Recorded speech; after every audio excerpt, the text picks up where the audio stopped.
Hello, guys. Hey, Hi. How are you? I'm good. Forgive the backdrop, and you're probably going to hear my dog because I was actually going to do it outside on my patio with my, like with the Uh-huh. pool in the back. It's too hot. It is. It is hot. I'm going to be like drenched in like 5 minutes. So I was like, nix that. That's not happening. So now you have the nice background of my blinds. Awesome. I'm so excited you're here, and I'm so excited for some people that tuned in. So welcome, everyone. My name is Jacqueline Valdez, and welcome to Elegant Conversation with Jacqueline Valdez. So our first guest that we have today is Sonja Marie. Did I say that right? Yeah, Sonja Marie. Okay. You can just call me Sonja. Marie is my middle name. I don't like putting my full name on social media, so but everybody just calls me Sonja. Nice. Okay. And then we are talking today about staying fit in your late 40s, and then also you have a disabled child, and you also work with disabled children. Exactly. I have two.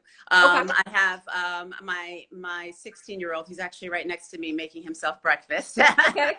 Hi. Yeah.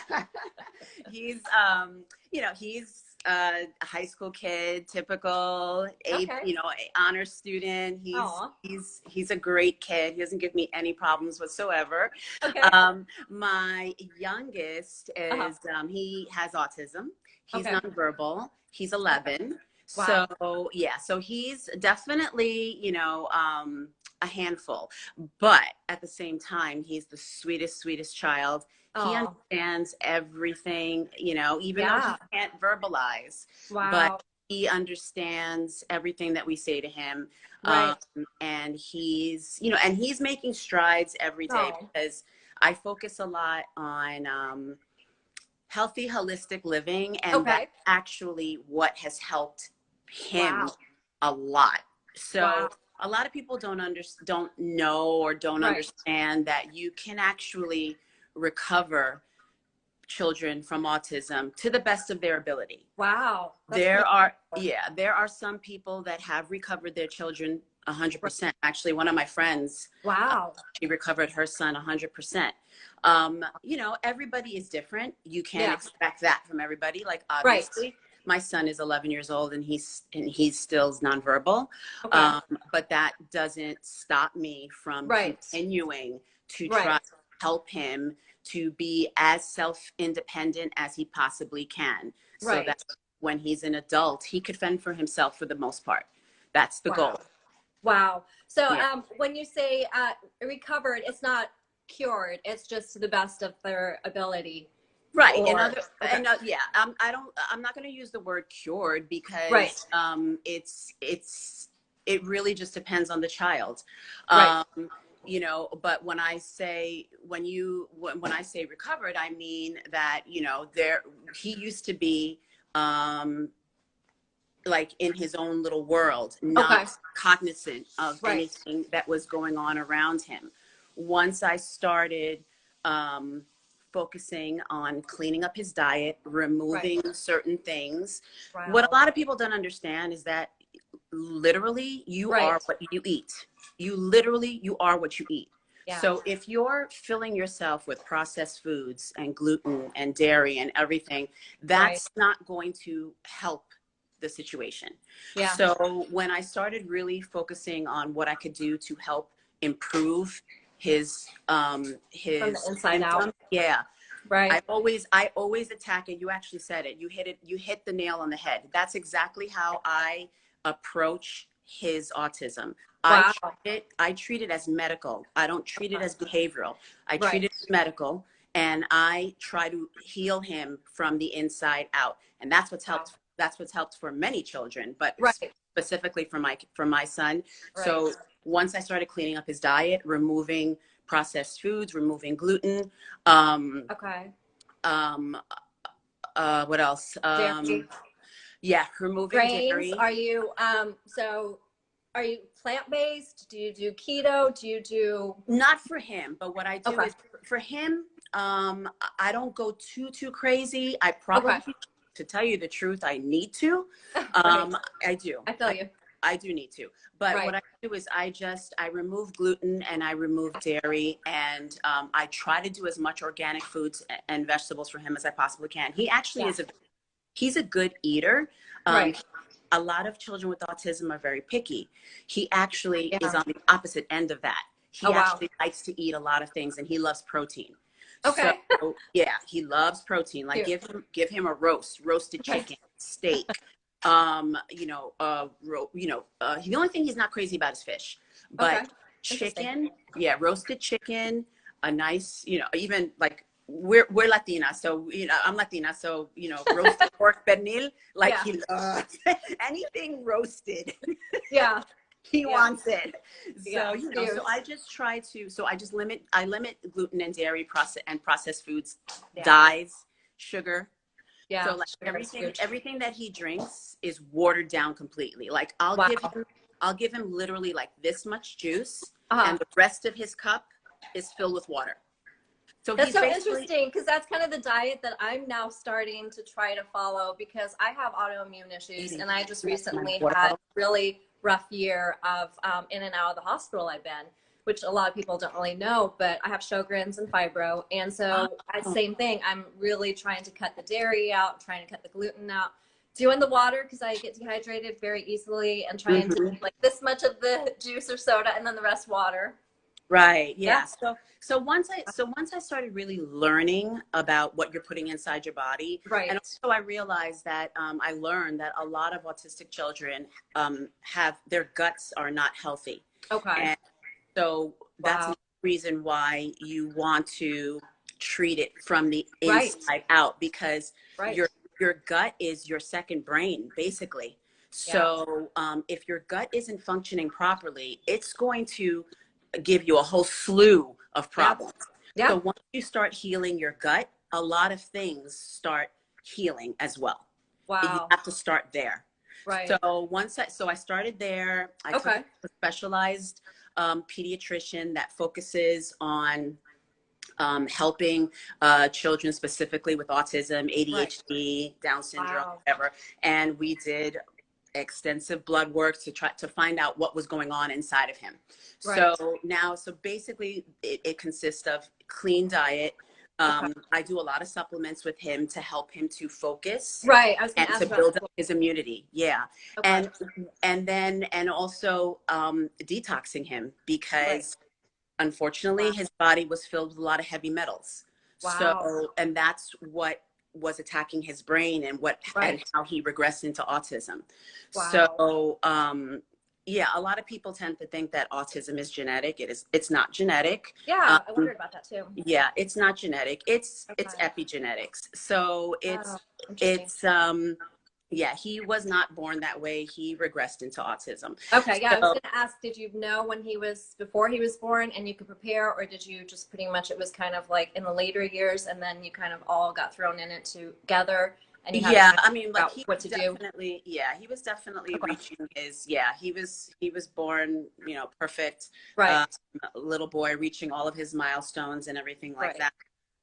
It just so happened that, when we did his blood work, like I said, he had a lot of heavy metals in him. He had mercury, he had tin, like literally we have a whole report of what was inside of him. And it's because his body, he has a gene mutation. That his body cannot detoxify itself like the way you and I can. So when when you're between the foods that you're eating and the vaccines that were being injected into him, he couldn't detoxify his body. So his body holds on to all of those toxins, preservatives, and metals. And it then starts attacking his brain. And that's how a child will regress into autism, how my child did. So do you have like a detox recipe that you can suggest? I mean, it's basically, there's a lot of different protocols that people do. There is one that people have gotten that adults and children with autism, if you feel like your body has toxicity in it, it's called ACC. It stands for the Andrew Cutler chelation. There's a whole group on it. There's a book on it. There's everything. And a lot of people, it's a long process. Okay. But a lot of people have gotten, have reached a lot of benefit from that. Yes. Me personally, what I do is I give him Epsom salt baths because magnesium is a natural detoxifier. Right. So I focus a lot on, like I said, on diet, on supplements, and on detoxing him. Okay. So, wow. And that's what has helped him a lot. Right. That's so exciting though, that he's progressing better. So what's the biggest lesson that you would say you've learned from him? Oh my God. He teaches, honestly, I'm not done learning from him. He teaches me every single day something new. Patience is the one thing I can definitely tell you that he has taught me a lot of. Yeah. And he humbles me every day. He humbles me every day because, you never realize it's definitely a lot. It's a challenge every single day. Imagine. It's not a walk in the park. I'm not the person that's going to say autism is a gift, because it's not. It's hard. It's definitely hard. But at the same time, you learn to just roll with the punches, and you learn to, and you have no other choice. Yeah, that's but to be strong. You have no other choice but to be strong for your child, and to do the best that you can to help them, and to help them, and to heal them, and to do the best they can, so that they're not in any pain, so that they can fend for themselves, so that they can be somewhat of an independent person when they're adults. And that's how you have to handle it. So then how do you find time for yourself, and how do you find time for yourself to fit in exercise? Because you do exercise too, and it's an alternative exercise, right? Yeah, I do pole. Pole dancing. Yes. Did you ever do pole yourself? Yes.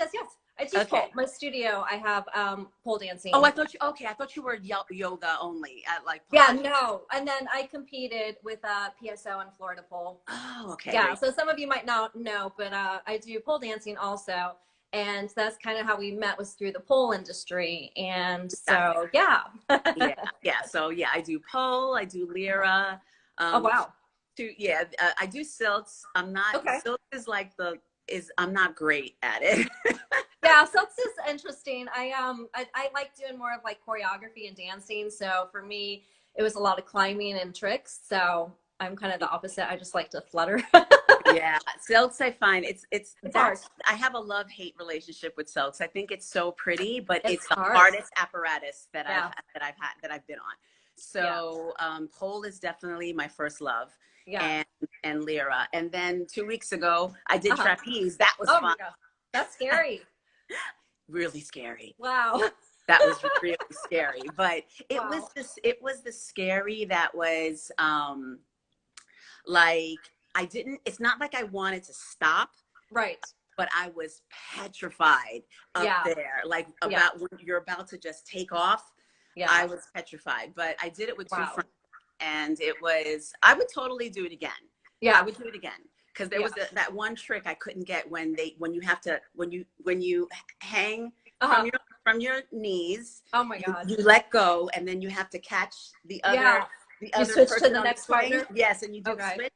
I missed him twice. No, so that was one thing. So now I'm like, okay, now I have to go back because I have to nail that trick. Right. Right. But, oh my gosh. So when did you start getting into aerial fitness? Okay. I've always been into fitness. I've always been I've been dancing since I was 4. Oh, wow. So okay. I've been a dancer. I started with ballet and flamenco. Okay. Very cool. I did that for years. And then throughout high school, I was in drama club and a dancer, and I did tap and jazz and all of that. I stopped for a little while, like when I got into college, and then I picked it back up again, like in my 20s when Zumba started coming out. Yeah. So then anything dance related is what I want to do. So I'm going to walk for a minute and turn my light on. Okay.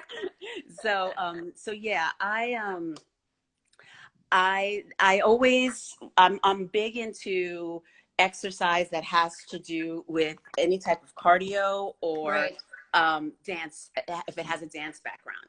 So very cool. Yeah, so that's how I got into that. And then after I had my second child, I started ballroom dancing. Okay. I did the Latin ballroom for like 3 years. So much fun. Okay. That was awesome. That so was much fun, really like the same stuff that you see on Dancing with the Stars. That's what I did. Nice. I learned the Roomba, the cha-cha-cha, the jive. Very cool. And the samba. Yeah. Very cool. Very until cool. Until I hurt my back. Oh no. Oh my gosh. All the back bends. Yeah. And then I took a 2-year break, and then we in that 2 years we moved to, I was in New York. Okay. And we moved to Florida. Okay. And I wanted to get back into exercising because I took a break for like 1.5 years, 2 years because of back injury. Wow. So I was driving around and I found a pole studio, and I had always I heard about it. Yeah. I wanted to try it in New York. Yeah. They had Body and Pole in New York or whatever I think it's called. And I always wanted to try it. I just never got around to doing it. And I saw a place that was literally 15 minutes from my home. Wow. You're like, I signed up and never looked back. It's been 7 years now. Wow. Wow. Yeah. Pole dancing is such a great workout, and it's such a full body workout. And I love that it's becoming more mainstream, and the stigma is still there, but it's slowly getting broken down, you know? Yeah. So that's how I started. And then, it was just something that I just found so exhilarating. It was hard, but it was the type of hard that you just want to keep pushing yourself. Yeah. And I just think, and I love the fact that it is an expression. You know, it could be an expression of whatever it is that you want it to be. And because it has so many facets to it. So I'm definitely, I love the exotic aspect of it. Right. That's my thing. I love the heels. I love the bodysuits. Like, I love that aspect of pole. I'm not really an athletic pole dancer. Right. I'm more of an exotic one. Woohoo! But that's just the way I like it. I just think, the body rolls, the sexy, the sensuality. Yeah, and the exotic choreo. All of that is just, that feeds into my soul. Right. Like, you know what I mean? Like, that's what I connect with. Yeah, nice. Yeah. So your birthday's coming up, right? Yeah, August 18th. Yes. Is that Virgo? No, Leo. Oh, Leo. It's right before Virgo. Okay. Yeah. Mine's September 15th. Yeah. Oh, yeah. You're Virgo, right? I'm Virgo. Yeah. And we're both turning 48, right? Yes. Oh, I didn't realize we were the same age. Yeah. Oh, okay. Yes. I'm turning 48. Yeah. Soul sisters. Exactly. Yeah. So, So, I mean, so you asked me how I find time to exercise, and it's because it's definitely a priority. I have a very supporting husband, and he's also into fitness as well. Nice. So we switch off. Like, we've always worked out throughout our whole relationship. I met him when I was 23 years old. Right. We've been together for 25 years, and it's an important aspect of both of our lives is to incorporate fitness and to be healthy and to, you know, for me, it's also, you know, I do like, I want to look good. Like I do, you know, I'm a Leo, I'm vain. True. So, and pole helps keep me fit. So I definitely, you know, I do it because I love it. And I also feel like it has been a fountain of youth for me. Right. Okay. Because I think out of everything that I've done, the dancing, the ballroom dancing, the Zumba, all that stuff, I think that I've seen the most gains, and my body has changed the most with pole. Yeah. And I feel like it's gotten me much stronger than any other exercise and dance that I've done. I believe that, totally. Yeah. So, and, you know, and not only that, there's also besides, you know, it being, you know, sexy and this and that, and that, one of the main reasons why I'm so committed to my fitness is because it's because of my children, but mostly because of my little one. So like I said, you know, it's you have to be at the top of your game, probably. Yes, there's a good chance. And besides me having to keep up with him, but it's more long term. There's a good chance that he probably will not be able to live independently. Right.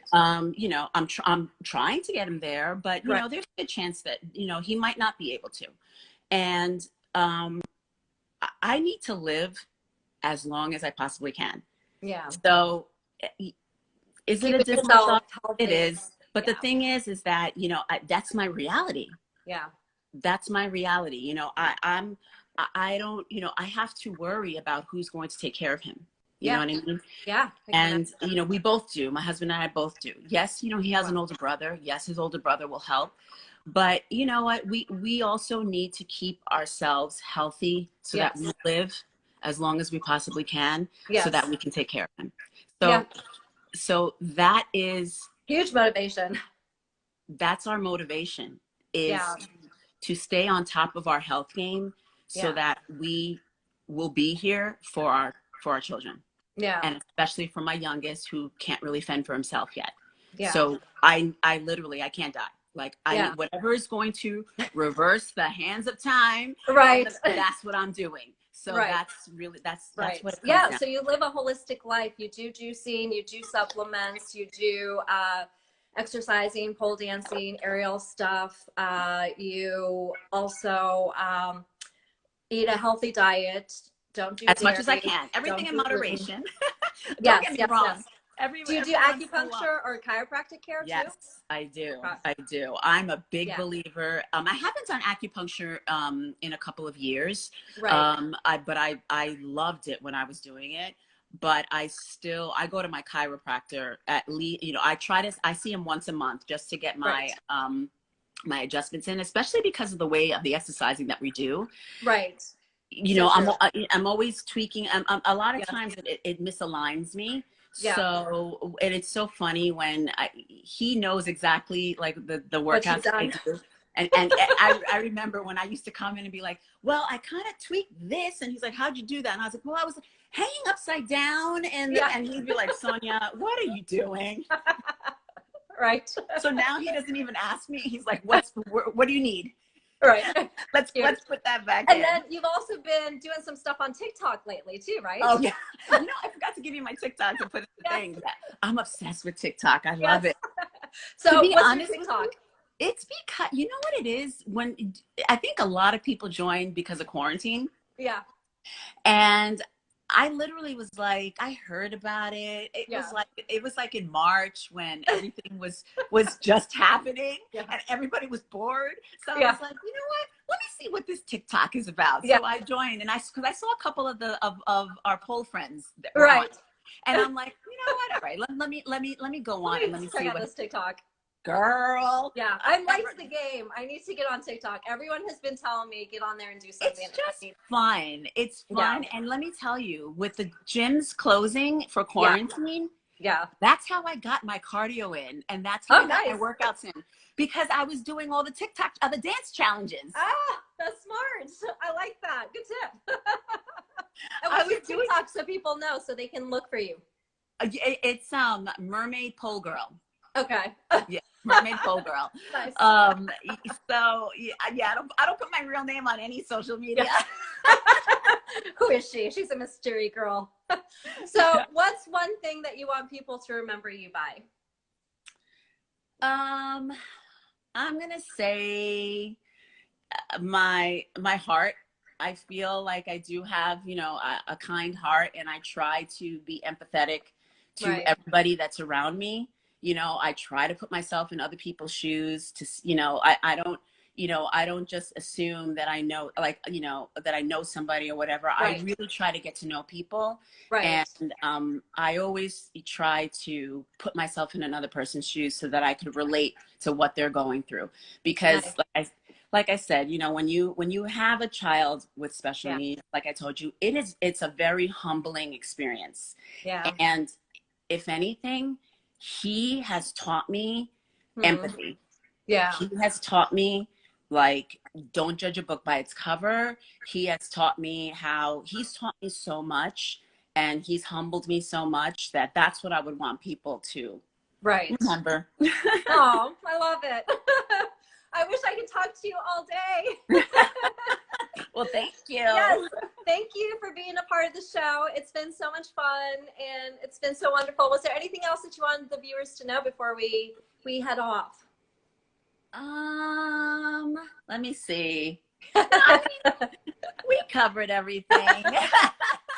We got it all. Yeah, we got it all. Just, just live life like it's your last day, honestly. Like, there's a lot of things that, we can all we can all be upset about. We can all, I mean, there are a lot of people who in my shoes that maybe, like I could be having a pity party every single day of my life if you think about it, because, of what I have to go through with my son. Right. But at the same time, he's such a beautiful, loving child. And like I told you, he's taught me so much that it's impossible for me to not be happy. I find happiness in whatever I look at, and when I look at him, he brings me joy. So that's the way that you have to live. Like, don't focus on the negativity. Focus on the positive. Focus on the beauty of things. Focus on that. Yeah, and so true. Things will manifest itself into what it's supposed to be. Yeah, I'm a huge believer in manifestation, for sure. So am I. Law of attraction, manifestation. We can go on for like another hour about that. We'll have to do another interview. Exactly. Thank you so much. Yes, thank you. Bye, guys. Thank you so much for tuning in. Lots of love. Okay, bye, Jack. Thank you so much. Bye.